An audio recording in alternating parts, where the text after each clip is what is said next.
ዛሬ ሁሉንም ሰው ሊያጋጥም የሚችል በድንገት ሲያጋጥመን ግን በጣም የሚያስደነግጠን አንድ ጉዳይ እናወራለን። እሱም ነስር ይባላል ወይም የአፍንጫ መድማት ይባላል። አፍንጫው ስደማ እንደዚህ ቀና ብሎ አፍንጫውን ይያዙ ተብላችሁ ታውቁታላችሁ?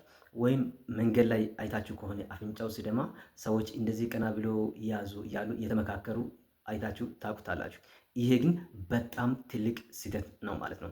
በጣም ትልቅ ስህተት ነው። ይሄ ሌላ ተያያዥ የጤና ጉዳት ሊያደርስ የሚችል ብዙ ጉዳቶች አሉ። ስለዚህ ጉዳይ ዛሬ በደንብ እናወራለን።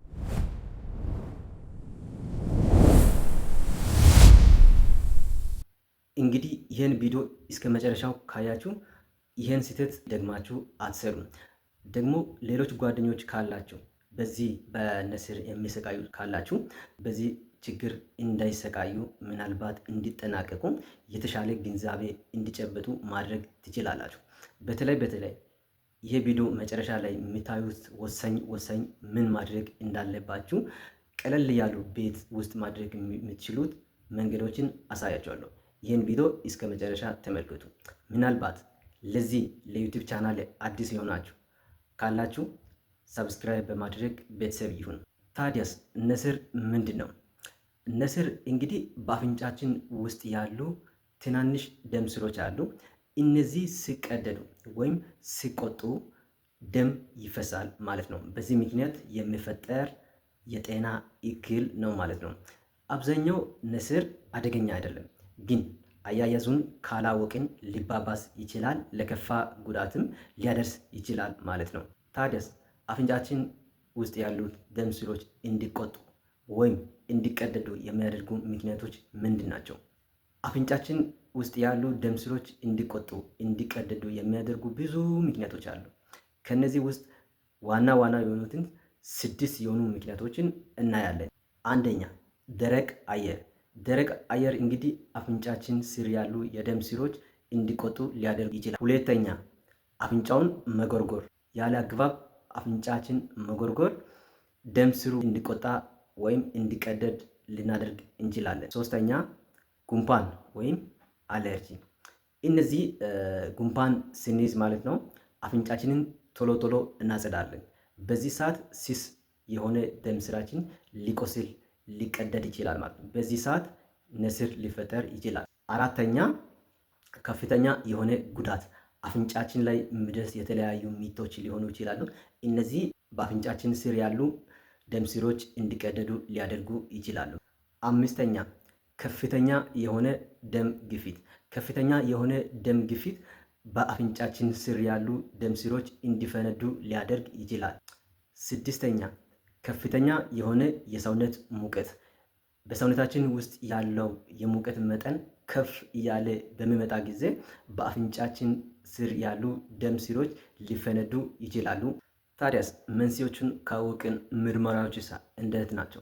ምርመራዎች እንግዲህ እነዚህ ናቸው። ዋናው ምርመራ ሐኪም ከታካሚ በሚሰበሰበው መረጃ ተንተርሶ የሚደረግ ሲሆን አንደኛ ደረጃ ሲቢሲ ይታያል። ይሄ አጠቃላይ የደም ቆጠራ ይደረጋል። ሁለተኛ ፕላትሌት ካውንት ወይም የደም መርጋት ችግር መኖሩ በላቦራቶሪ ይታያል።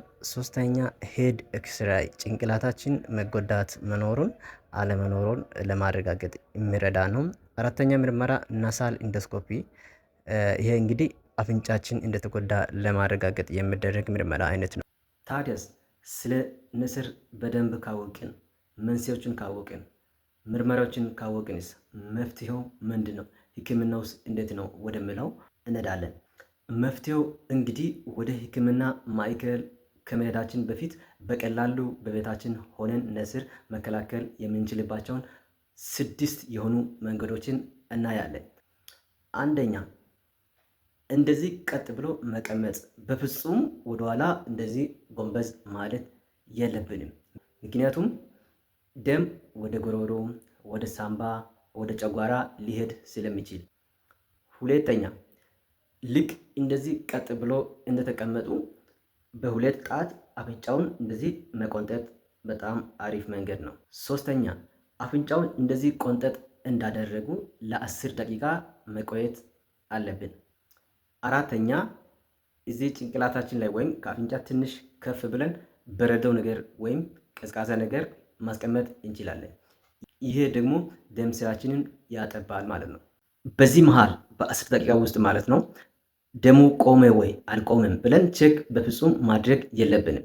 ከ10 ደቂቃ በኋላም የተወሰነ ደቂቃ አፍንጫውን መነካካት በፍጹም የለብንም ማለት ነው። እነዚህን ሁለት ነገሮችን ግን በፍጹም ማድረግ የለብንም። አንደኛው ጭንቅላት ይዘን እንደዚህ በጣም ቀና ማለት በፍጹም የለብንም።